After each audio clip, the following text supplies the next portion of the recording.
السلام عليكم ورحمة الله وبركاته. ألف مبروك يا أهلاوية. مفيش أحلى من كده احتفال ولا أجمل من كده فوز تتويج النادي الأهلي بكأس مصر المرة 38 في تاريخه. لكن هتسألني تقول لي نهائي كأس مصر بين الأهلي وبيراميدز ده موسم 2022 2021 2023 22. أقول لك والله لو هعرف هقول لك، أنت لو تعرف قول لي في التعليقات. لكن الحمد لله الأهلي توج بكأس مصر على حساب بيراميدز بالمرة 38 في تاريخ النادي الأهلي. كده هنلعب السوبر في الامارات. الف مبروك فوز النادي الاهلي. طبعا قبل لقاء الاهلي وبيراميدز وتصريحات بيراميدز ان هو هيسحب الاستثمارات من مصر والكلام الفاضي ده كله، يا عم عايز تسحب استثمارات اسحب، اتوكل على الله وما تقعدش في مصر، لكن ما تهددناش. ما تقولش ان احنا مثلا هنفوز عليك او هنسيب لك ماتش او هنتهدد او الكلام ده. لا، الاهلي النهارده لعب مباراه كويسه جدا وقدر يفوز على بيراميدز. ويا على الصدف الجميله يا جماعه، الصدف الجميله حلوه قوي. يعني باتشيكو ده الراجل ده كان بيدرب الزمالك لما مجدي قفشه جاب القاضيه ممكن في الزمالك وقدرنا ناخد منه نهائي دوري ابطال افريقيا. والسنه دي والموسم ده النادي الاهلي برضه بالقضيه ممكن، بس ده حمدي فتحي رأسية مفيش اجمل من كده من حسين الشحات. وعجبني قوي طريقه الهدف، وعجبني الهدف اساسا من حسين الشحات. يعني كوره طوليه جميله. عجبني فكر حسين الشحات اساسا. حمدي فتحي لاعب مش سريع او مش مهاجم اساسا، لكن قدر يفكر ويعملها رأسيه مع خروج احمد الشناوي. انا شايف ان محمد الشناوي واحمد الشناوي دول عندهم ازمه في العرضيات او التعامل مع الكرات العرضيه. شفنا الهدف الاول لبيراميدز اللي جه في النادي الاهلي برضه في خطا من الشناوي وخطا مشترك برضه من دفاع النادي الاهلي في الهدف الاول. لكن الحمد لله النادي الاهلي قدر يعوض بسرعه ويسجل هدف التعادل عن طريق محمد كهربا برضه، وخطا من احمد الشناوي. ازاي احمد الشناوي بيطلع مع الكره دي؟ ياسر ابراهيم عملها راسيه وكهربا تابع وقدر يسجل الهدف التعادل للنادي الاهلي. عموما الاهلي النهارده لعب مباراه كويسه. كان عندنا مشكله النهارده هي في خط النص وغياب جناح الشمال دي اللي اثرت مع النادي الاهلي، والنادي الاهلي ما بانش بشكل هجومي ممتاز. لكن الحمد لله قدرنا ناخد الكاس، قدرنا نفوز على بيراميدز. ما همناش التصريحات بتاعه بيراميدز ينسحب او ما ينسحبش، يستثمر او ما يستثمرش، ده ما يخصناش. اللي يخصنا ان في الاول والاخر بطوله كاس مصر، النادي الاهلي، فوز النادي الاهلي، شكل النادي الاهلي، اداء النادي الاهلي. ومارسيل كولر بيحقق تاني بطوله ليه مع النادي الاهلي. بيحقق قبل كده السوبر بعد فوزه على الزمالك، وبيحقق البطوله الثانيه كاس مصر بعد فوزه على بيراميدز. الف مبروك للنادي الاهلي واداره النادي الاهلي ولاعبين النادي الاهلي وجمهور النادي الاهلي. معاكم حسن نور. وقبل ما نبدا فيديو النهارده وحلقه النهارده، دي قناه على اليوتيوب، فضلا وليس امرا الاشتراك في القناه وتفعيل زر الجرس عشان يوصلك كل جديد، واخبط اللايك المتين وكمل معايا الفيديو للنهايه. بس ما تنساش تصلي على النبي. الاهلي وبيراميدز قبل لقاء النادي الاهلي دايما لازم بنسمع وش من ايام تركي آل الشيخ. الاهلي وبيراميدز الحكام لا عايزين حكام اجانب، حكام مصريين. انا اقول لك يعني انا مش ضد التحكيم المصري ابدا، لكن ضد فكره الحكم المصري ضعيف الشخصيه. الحكم المصري النهارده كانت امين عمر مباراه كبيره عليه، يعني في بعض القرارات في خوف ان هو ياخد قرار ضد اي فريق، ضد بيراميدز، ضد النادي الاهلي. لكن الراجل ادار المباراه بشكل كويس جدا. بعض القرارات اللي اخذها اللعيبه بتعترض على القرارات، فهنا ده الاختلاف بين الحكم الاجنبي والحكم المصري. الحكم الاجنبي اللاعب المصري ما بيعترضش على قرارات الحكم، لكن لما بنشوف حكم مصري لازم اللعيبه تعترض وتتفلسف ويتدخلوا في كل قرار. لكن النهارده اداء كويس من التحكيم المصري. بعض القرارات هي اللي كان فيها خطا.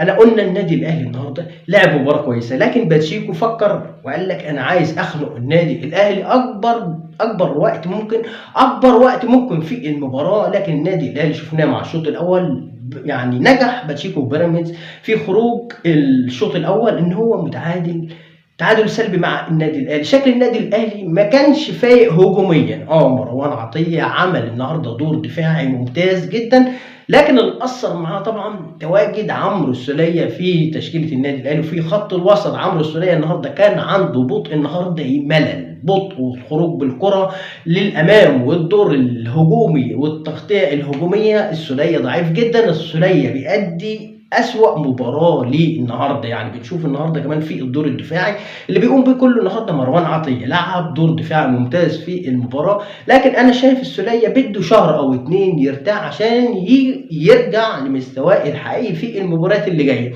لكن هتقول لي النهارده ليه ما لعبش ديانج؟ ديانج برضه زي الزفت يا جماعه. ديانج نزل برضه، لما نزل بديل ديانج تاني في الملعب، مش ده مستوى ديانج. ديانج بعيد عن المباراة بشكل غريب جدا. نزل النهارده حتى في بعض الكرات في اللاعب مش متوقع كرة، اللاعب الباص بيطلع من رجله غلط. لكن انا بقول مروان عطية واحد من اهم اللعيبه في النادي الاهلي، واهم اللعيبه وافضل اللعيبه ان شاء الله هتكون في مركزهم في وسط الملعب في مصر كلها باذن الله. الاهلي النهارده برضه غياب فكره الجناح الشمال واللي لعب فيها حسين الشحات النهارده كان مؤثر على شكل النادي الاهلي هجوميا. لكن اتقن حسين الشحات دور الجناح الشمال كويس جدا، بس مش بمستوى احمد عبد القادر النهارده. يعني احمد عبد القادر الماتش ده كان عايز احمد عبد القادر مهارات فرديه، تشكيل كويس. مجدي قفشه النهارده، يعني انا شايف مجدي قفشه لعب مباراه كويسه، حمدي فتحي لعب مباراه كويسه، يعني كهربا ادى يعني مباراه ممتازه وقدر يسجل الهدف الاول. حمدي فتحي لعب وسجل، حسين الشحات لعب وسجل، محمد عبد المنعم اتطرد في الدقيقه 117. الاهلي لعب كويس.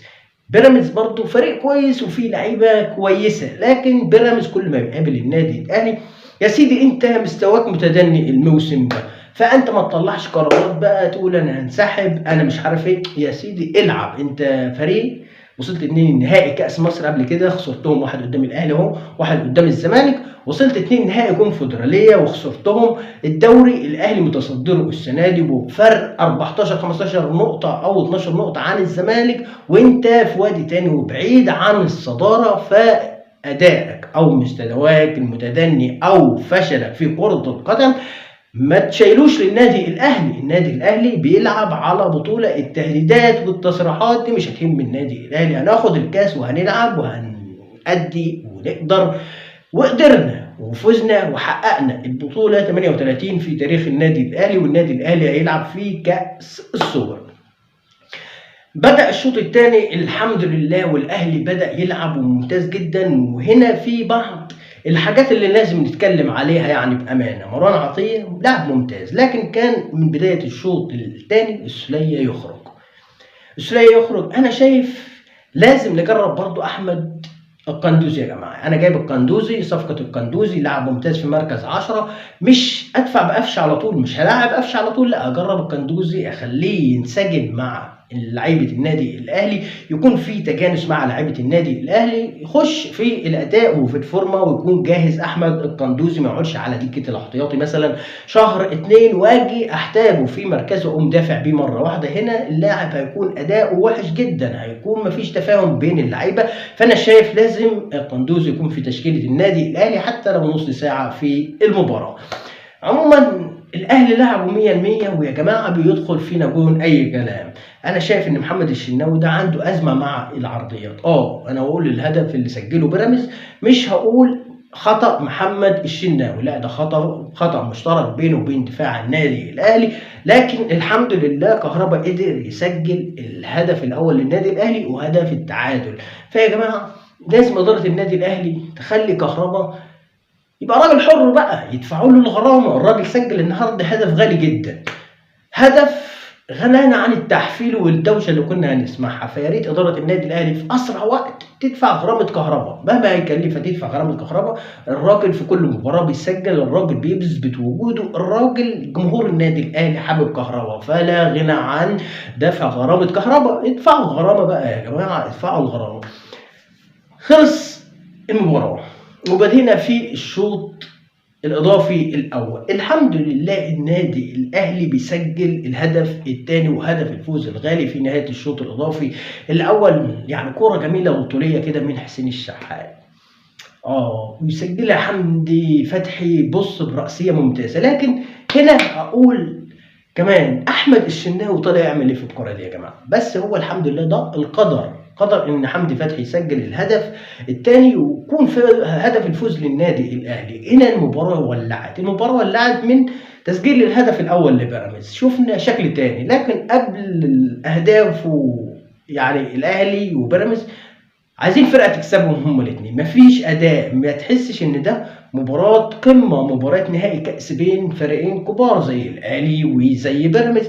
لكن الحمد لله النادي الاهلي النهارده قدر يفوز بهدفين هدف لكهرباء الفولت العالي وهدف لحمدي فتحي، وفكرنا كده بالقضية ممكن بتاع مجدي قفشة في نهائي دوري ابطال افريقيا اللي فاز فيها النادي الاهلي على الزمالك، وكان باتشيكو المدير الفني لنادي الزمالك. يا سلام على الصدف والذكريات الحلوة الجميلة، فكرتني بنهائي دوري ابطال افريقيا والقضية ممكن بتاعة مجدي قفشة اللي هنقعد نحفل عليها ليوم الدين.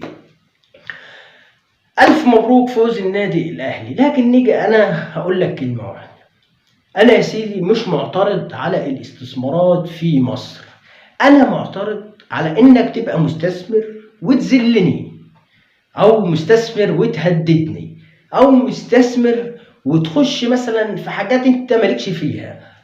أنا فاشل فأنا ما أحملش فشلي لغيري. أنا راجل بقول لك لو فريق ناجح هقدر احقق بطوله واثنين وثلاثه. لو نيجي نبص فريق زي فيوتشر، فريق بقاله سنتين او ثلاثه لكن اول سنه ظهر فيها ولعب قدر يحقق اول بطوله اللي هي بطوله كاس الرابطه المصريه، وقدر يحقق اول بطوله لفيوتشر. لكن انت يا بيراميدز بقالك كتير قوي مش قادر تحقق بطوله، لا كونفدراليه ولا كاس مصر ولا دوري مصري ولا اي حاجه. فما تجيش تقول الاهلي هنلعب الاهلي، التحكيم منحاز للاهلي، اتحاد الكره منحاز للنادي الاهلي. يا سيدي النادي الاهلي بقاله سنتين ما اخدش الدوري المصري، لو التحكيم او اتحاد الكره منحاز للنادي الاهلي كنا هنشوف في كوسه في مباراه النادي الاهلي، والنادي الاهلي اقل من السنتين اللي فاتوا اللي ما خدش فيهم الدوري هياخد الدوري في سنه فيهم. يعني طبعا الزمالك حصل على الدوري مرتين على التوالي، الاهلي ما اخدش الدوري. الاهلي يا سيدي فريق اداره محترم، ما بيسخرش في الكاميرات كتير ولا على الشاشات كتير ولا الاعلام كتير ولا بيهدد كتير. الاهلي خسر خلاص، بيعمل ان هو يصحح من اخطائه ويفكر في البطوله اللي جايه. احنا خسرنا نهائي دوري ابطال افريقيا امام الوداد، وكان كوسه كتير وكان فساد في الكاف وكان في رشوه ووجع قلب وفي حوارات من اتحاد الكره برضه، والموضوع عدى زي السلام عليكم. واداره النادي الاهلي ما اتكلمت محدش سمعها، ما طلعناش نهبط كتير. فكرنا في الدوري، فكرنا في نهائي الكاس، فكرنا في نهائي في السوبر، فكرنا السنه دي في نهائي دوري ابطال افريقيا. احنا بنخسر بطوله بنفكر ازاي نكسب البطوله اللي بعدها. فانت يا عمي بيراميدز اداريا فاشل، لو اداريا ناجح هنلاقيك تحقق بطوله. اولا عندك الكونفدراليه يا سيدي، انت صعدت اهو، يلا ورينا شطارتك بقى وتالق والعب. الكونفدراليه ما فيهاش النادي الاهلي سيب لك الكونفدراليه يا عم. مش انت بتحقق بالنادي الاهلي في الدوري، مش عارف تحقق الدوري والكاس عشان النادي الاهلي بيلعب فيهم، الكونفدراليه الاهلي مش فيها. وريني شطارتك بقى ونجاحك يا باشا وانبهارك. فانا ما عنديش كلام اقوله او اعلق على الراجل ده. عايز تروح يا سيدي في 60 ده هيتوكل على الله، استثماراتك دي مش هتهمنا، يعني لا تهددنا بيها او هتذلنا ان انت مستثمر لفريق كرة قدم في مصر. توكل على الله، انت انسان ونادي فاشل اساسا. لو نادي ناجح هنلاقيك تحقق بطولات قاريه، بتلعب في الكونفدراليه، العب واكسب وفوز وهتلعب نهائي سوبر. لكن معلش انا مش شايفك بتأدي في اي بطوله من البطولات دي. هقول لك على حاجه، انت لو فريق ناجح هتكون في الدوري المصري الترتيب الاول يا الثاني يا الثالث، في السنه من السنين هتصدف وتاخد الدوري المصري. السنتين اللي فاتوا الاهلي كان وحش، انت ما خدتش الدوري ليه؟ ما نافستش الزمالك على الدوري ليه؟ خسرت نهائي كاس مصر امام الزمالك ما كسبتوش ليه؟ فما تحملنيش اخطائك يا سيدي. الف مبروك فوز النادي الاهلي، بس يا ريت يا جماعه بعد كده تجيبوا لنا حكم اجنبي عشان نرتاح بامانه. امين عمر النهارده المباراه كبيره عليه، بعض القرارات هو متردد فيها. الهدف الاول بتاع النادي الاهلي بتاع كهربا ده هدف مؤكد يا جماعه، لو حكم واجنبي هيصفر الهدف هدف، لكن انا اتعب اعصاب جمهور النادي الاهلي ولاعيبه النادي الاهلي والهدف سليم 100%. عموما الحمد لله فوز النادي الاهلي النهارده، فوز النادي الاهلي وحمدي فتحي اللي عمل مباراه كبيره النهارده يعني على احمد توفيق وتوريه. الاهلي قادر والاهلي جاي باللعيبه الممتازه، لكن اتمنى في المباراه اللي جايه مشاركة خالد عبد الفتاح ومشاركة القندوزي، ويريحوا عمرو السولية شوية. يا جماعة عمرو السولية لا يسمن ولا يغني من جوع، وده اللي كان بطء السولية النهارده واحد من اسباب تراجع اداء النادي الاهلي هجوميا. مش شايفين شكل النادي الاهلي هجوميا؟ يعني لعب احمد عبد القادر، اقل حاجه احمد عبد القادر بينعش الجناح الشمال شويه، بيخلي شكل النادي الاهلي هجوميا ممتاز. ما شفناش النهارده الثنائيات بتاع بيرسي تاو النهارده وكهربا، لكن كهربا الحمد لله النهارده قدر يسجل هدف التعادل. الحمد لله حمدي فتحي قدر يسجل هدف الفوز. مارسيل كولر بيحقق بطولتين مع النادي الاهلي في وقت قصير جدا. الف مبروك فوز النادي الاهلي. وبكده اهلاويه وصلنا لنهايه الفيديو، وكان معكم حسن نور، دي قناتي على اليوتيوب فضلا وليس امرا. الاشتراك في القناه وتفعيل زر الجرس عشان يوصلكم كل جديد، واستنونا في فيديو تاني ان شاء الله. والسلام عليكم ورحمه الله وبركاته.